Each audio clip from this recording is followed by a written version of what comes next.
Good morning. Good morning. All right. Well, as you know, my name is Brittney Moore, and I'm a student at Old Dominion University. And everyone, I am here at a Hampton public school, and I have teacher Mrs. Pamela Cook. She's a teacher of the 3rd grade here at this public school, and we're going to dive into some questions about the achievement gap and her experience as a teacher. And all right, so Mrs. Cook, go ahead and explain. I'm just going to have some, early questions on. So if you don't mind sharing, how long have you been teaching? This is my 24th year. This is your 24th year. That's a long time. It is. Long time. I won't say my age. I won't say my age.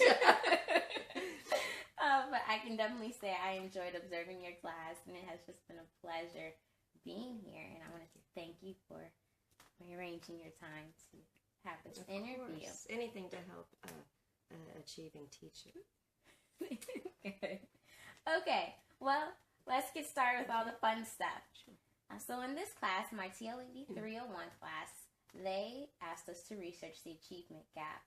And as you're aware, it's the gap between African Americans, Hispanics, and Native Americans, and Asians and Caucasians or white Americans, or just in the cultures in general, when that's the educational gap, where the testing scores, they have such a dramatic range, and it's unfortunate that the African Americans, Latinos, and Hispanics have such a wide range from meeting the standards, and those are just middle class, on the middle class white home standards, I guess you would say. Sure. So, all right. So I'm gonna go with question 1. Okay. All right. It says, do you see any evidence of this achievement gap in your classes or at your school? Probably no. Research studies suggest that statistically Black students, Hispanic students, Native American students, and students from lower socioeconomic backgrounds don't perform as well in schools as white middle class students, and this creates what is known as the achievement gap. Do you see any evidence of the achievement gap in your classes or at this school? Yes, I do see a difference in the achievement gap. This school in particular, it does not seem to be as broad or as strong. Other schools I have been in, there has been a huge achievement gap, where it got to the point where we simply taught reading and math twice a day. We double dosed the most important skills to try to pull those children up. So I do see statistically correct Right. with the scores that the children are performing at. I don't see it being as bad as it used to be. Okay. In my 24 years. Yeah. But that may be, of course, where I am at this point. I understand. Because you are now at a fundamental school. Fundamental school. Right. Could you explain what that means just a little bit? Sure. Fundamental school is where the parents have to actually put their children on a list to get into the school. And if they get in, they are required to sign a contract stating they will help with homework, make sure their children are here on time, minimum absences and tardies, and that if there is a problem, they will follow through with it at home. And there is a chance that if this is reoccurring and children are tardy or behavior issues are consistent, then they can be sent back to their zone schools. That has happened maybe twice in my 15 years here. Wow. Why do you think these achievement gaps exist? There are so many possible reasons. I don't know each individual reason. I do in my classroom. Okay. I know my students and their backgrounds. And in my class, I have my lower achieving African American students do not have a solid mom-dad home environment. They either live with an aunt or a grandparent, or a single mom with 2 jobs and night school. So those are a few of the issues in my class. Quite a few of the other issues I've seen in the past have been the lower income families don't have the opportunities, educational opportunities that the others do. They maybe don't have the education necessary to help their children at an early age. I think ages 1 through 3 are so important before they go to preschool because they learn so much in that time. I don't feel like some of them have the opportunities to socialize with peers in a safe environment. They don't necessarily have the maybe the transportation or the time for them to get involved in a sport or some type of team activity. Some of the families don't have the medical care, and the children just grow up sick, and they miss school, and that's not good. If you miss school, you miss a lot. You've seen in one day how much we do. Right. So that's also an issue. Healthy foods, fruits and vegetables are expensive. So, I mean, there's a lot of issues out there. And I feel like once students get behind, it's so hard to pull them back up. So they usually stay behind. I do my darndest to get them up as far as they can go in the class. And we make great achievements in this classroom. Good. Thank you. Do you think schools and or teachers do anything that perpetuates the gap?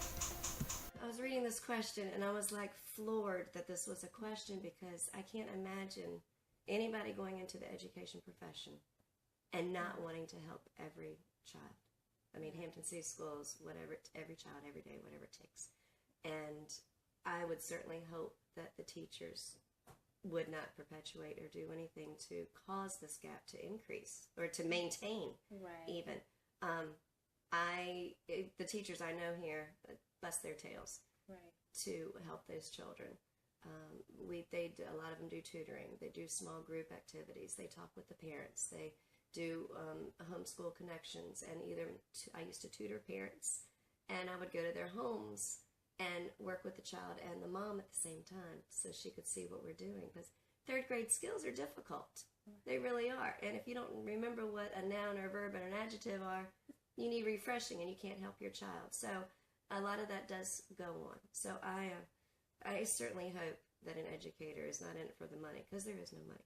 But it pays the bills. But you've got to have a love for children to do this job. So. Do you think that it might be because you are in a public school or inner city school that you think teachers are not trying to perpetuate the gap?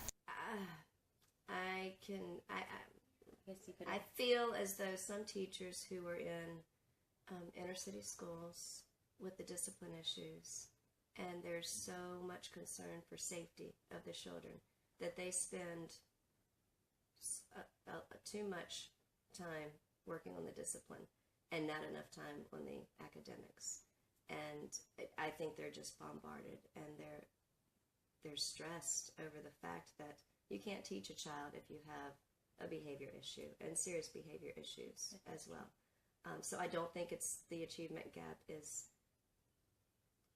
going to improve. I don't feel like it would be the educator's fault, because there's so many other concerns in that classroom. I understand. And I mean, I've been through classrooms where I've had children that have been abused, and so I'm more concerned about that child's safety and forming a relationship with that child than teaching them how to add or subtract. Right. That does come along, but safety is the first key. Right. That's our top priority. So I don't feel like it's necessarily the teacher's fault if that occurs. I understand. Does that make sense? It does. Okay. Thank you. What can schools do to decrease or eliminate the achievement gap? We have tutoring programs. Okay. Well, I mean, not all schools do this, but this is what they can do. Okay. We can have tutoring programs, small group guided reading groups, where they've revamped our small groups, where we see our slightly below academic learners 3 times a week, and our higher ones only once. I do a lot of peer tutoring with my children.